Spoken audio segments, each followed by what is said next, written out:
the early 20th century, a monumental experiment unfolded in the United States, known as Prohibition, defined by the 18th Amendment and enacted by the Volstead Act in 1920. This period prohibited the manufacture, sale, and transportation of alcoholic beverages. The intention was noble, aimed at restoring public health, improving society's moral fabric, and reducing crime.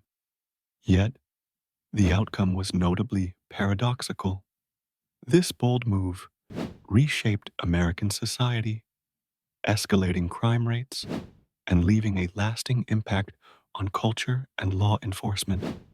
Initially, prohibition was seen as a pathway to a virtuous society, envisioned by temperance movements and supported by advocates who believed alcohol was the root of moral decay, poverty, and crime.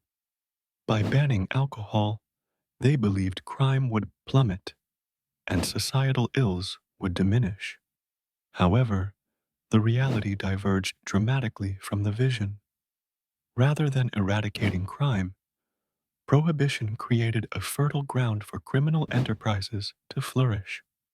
As legal avenues to alcohol were shut off, a black market exploded. Bootlegging and speakeasies became synonymous with the era, with figures like Al Capone rising to infamy. These criminals did not merely supply illicit beverages, they built vast and violent networks, organized crime syndicates, corralled significant power, corrupting public officials and law enforcement to protect their interests. Ironically, the Prohibition era saw some of the highest crime rates, with corruption entrenching itself deeper into government echelons. Furthermore, Prohibition imposed a cultural shift.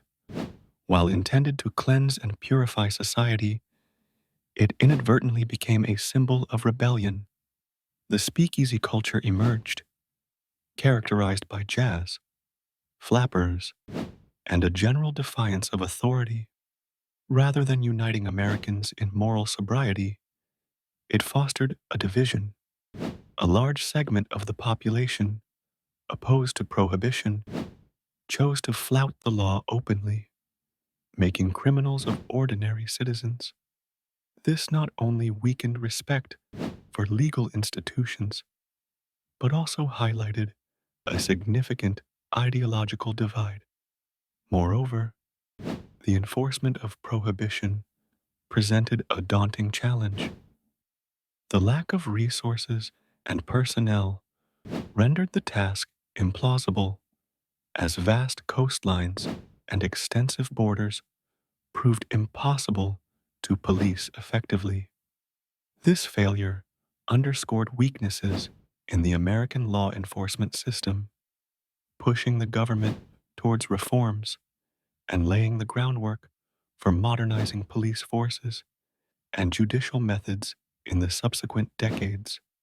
Despite, or perhaps because of, its unintended consequences, prohibition did lead to significant dialogue and legal evolution. The realization of its failure culminated in the 21st Amendment in 1933, repealing prohibition and restoring the legal alcohol trade.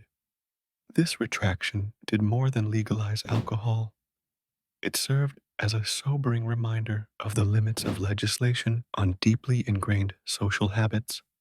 In conclusion, prohibition's impact was complex and substantial.